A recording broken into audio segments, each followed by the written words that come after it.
I've been having trouble with stalling on turnouts, and so I set up this layout to do some testing of different brands of turnouts.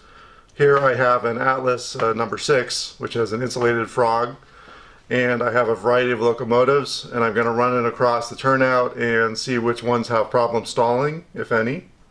I've got some other turnouts. I have an Atlas number 8, which has a much longer frog, more insulation. We have a Peco Insulfrog and a Peco Unifrog. So we're going to take a look at these. I'm doing everything in DCC mode. So afterwards I'll also talk about some problems that I had that were causing the stalling, or causing some turnout problems. So let's do some investigation and see what we find. One thing worth mentioning is I am fully powered up. Power coming in from this side, power coming in from this side, and power coming in from this side with electrical leads, all connected over to this little power distribution block. So let's start out with this one. You turn on the sound, makes it easier to tell if you're stalling or not.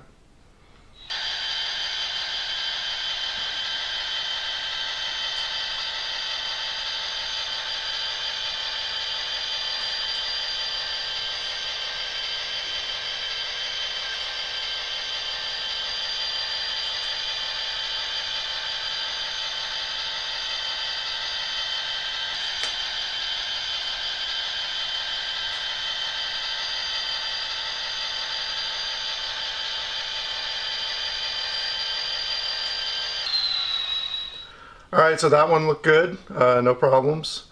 One thing worth noticing is the Atlas switches have kind of flimsy points. They just move loosely. Occasionally on some of the turnouts I've had problems where the actual vibration of the train going across track can cause the points to move a little tiny bit, and then you get derailment. So if you're going to use an Atlas switch, you probably want to have something that is holding the points in place, either like a switch machine or some kind of a switch stand.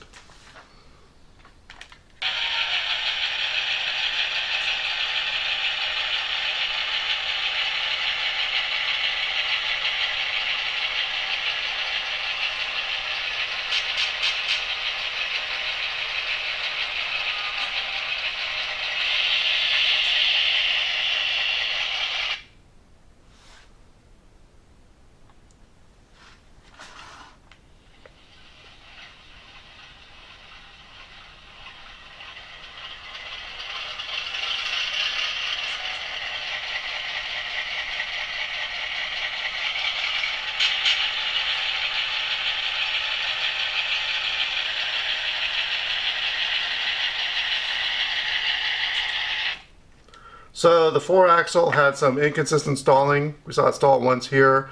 In some previous testing that I did, it stalled on the straight track once, but for the most part it seems to work. So there's some inconsistency there. This is a Walthers SD9, which I thought I would give it a test, but just look how slow this thing goes on speed 1. So it says 0.7 miles per hour.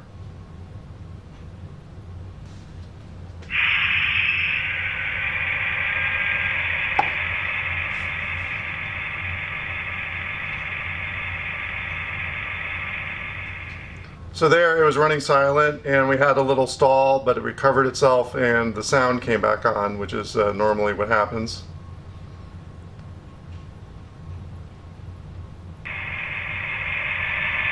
Speed 5. This is a very slow speed curve.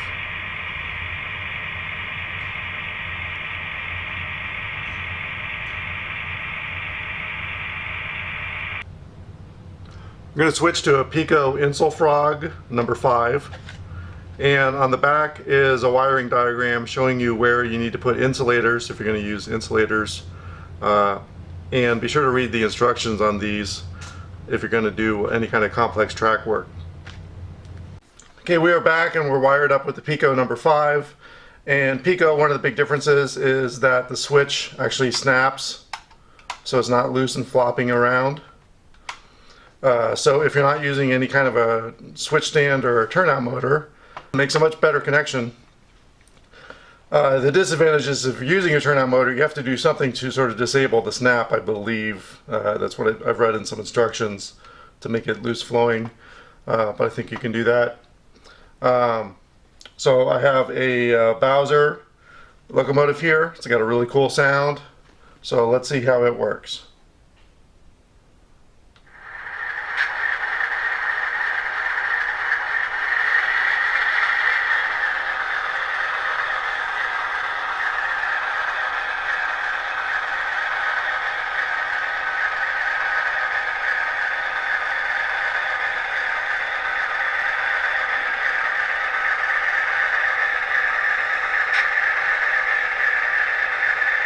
Another thing worth noting about the Peco Turnouts is the rails are a little bit smaller than Atlas track. So this track and this track is Atlas track, and I'm using Atlas joiners.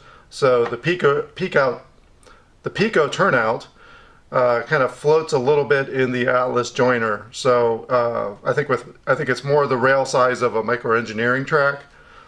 So if you're using Atlas track with Peco Turnouts, you might want to solder your joints to get a little bit of better connection. I solder all of my joints anyway.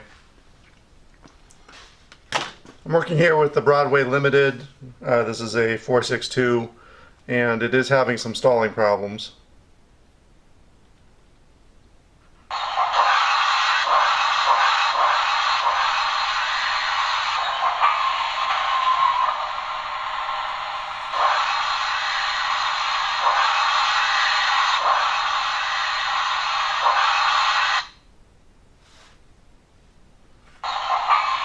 It's on speed 1.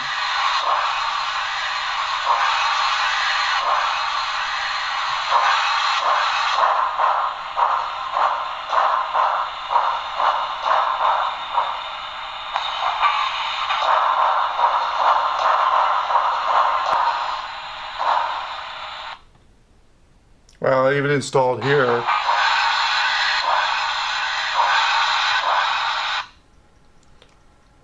So it's a kind of typical Broadway Limited, just likes to stall a lot. This is speed 2. I think they just have a lot of trouble going slow. I think if you are running at a higher speed, it gets over little stalls a little better. So this is speed 1, and it stalls.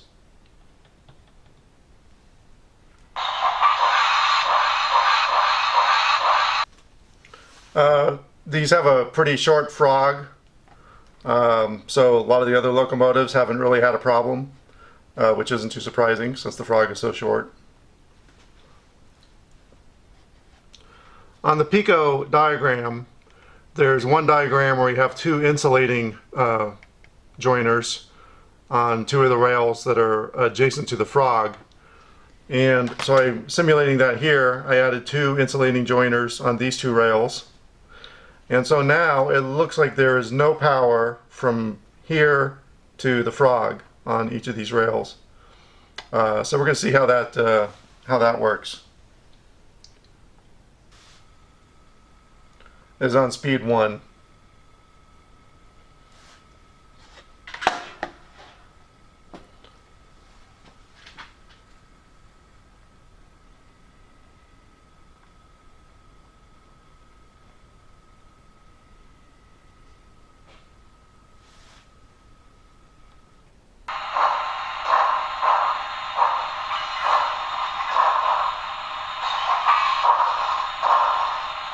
It's on speed 2.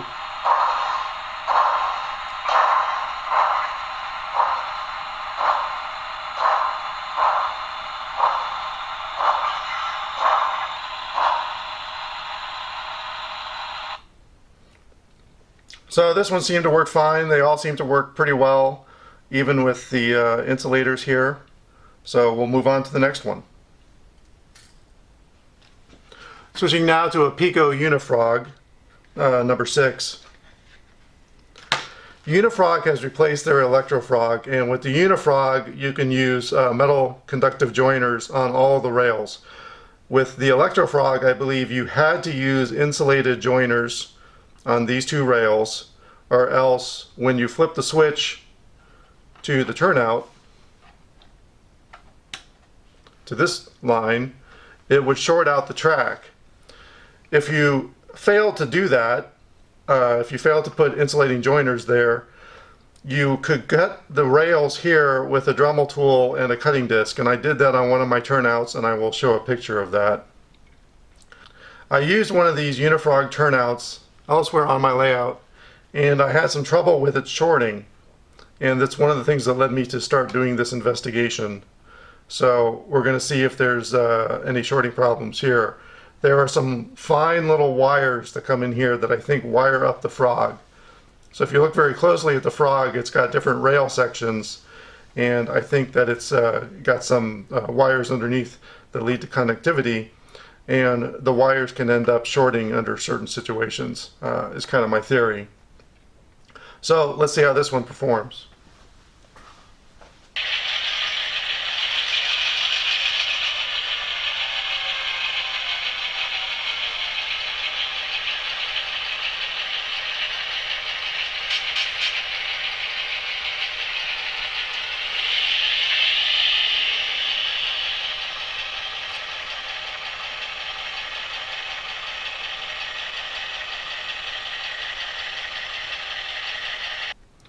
So for the Unifrog, I really didn't have any problems with any of the locomotives. Here on the bottom you can see the little wires that connect the frog, and that might have been what was causing my shorting problem. So I'm still a little bit nervous about putting it on the layout, seeing what happens in the long term, but it looks like it works pretty well. Switching now to an Atlas number 8. Which is here. So this has a very long frog which is insulated. So you have this much length that is insulated. So it even says on the back, due to the design of the metal frog and insulated carriers occur, although most locomotives will span the insulated frog without loss of electrical pickup, engines with an extremely short wheelbase or diesels with single track pickup may hesitate or stall on the frog. So it acknowledges that.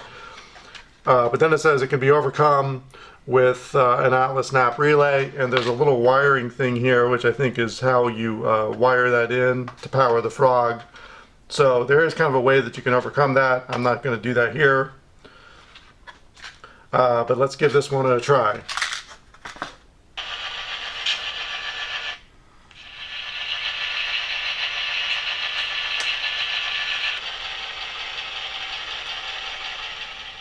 So this one had a little bit of a stall at speed 2. It's going 1 now and it's having a little bit of trouble.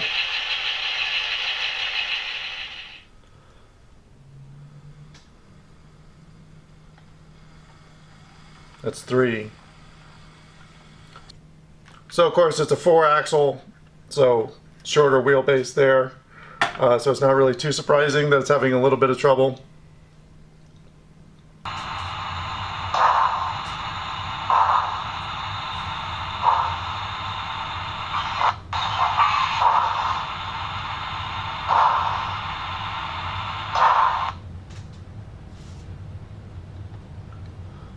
So of course the Broadway Limited is going to have trouble.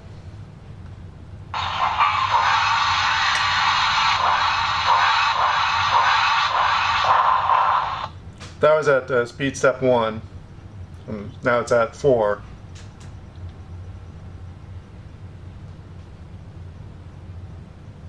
I think one of the reasons that the Broadway Limiteds have trouble is that they have the rubber loops on the tire, on the wheels to give traction.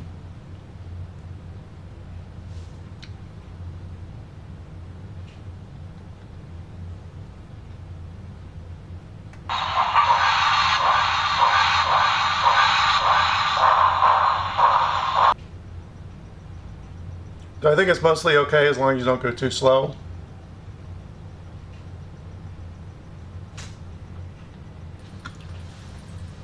So this is the Athearn DDA 40X, which sometimes has some problems on my layout.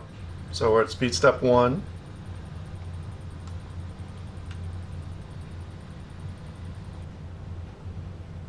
and install it here.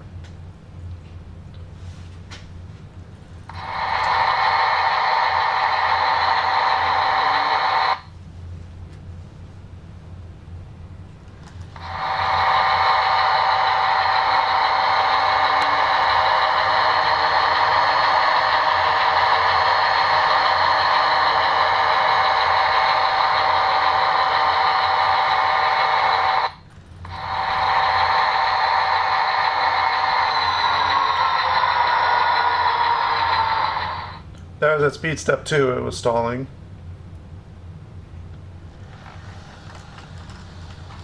This is 4.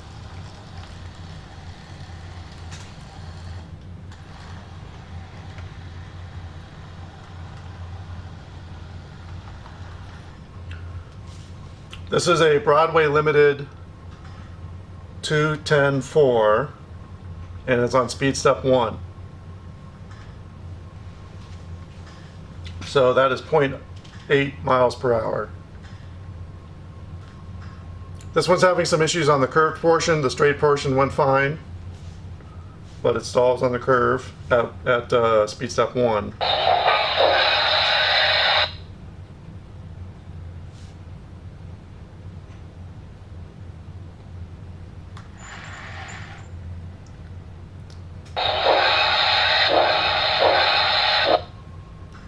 Try 4, speed step 4.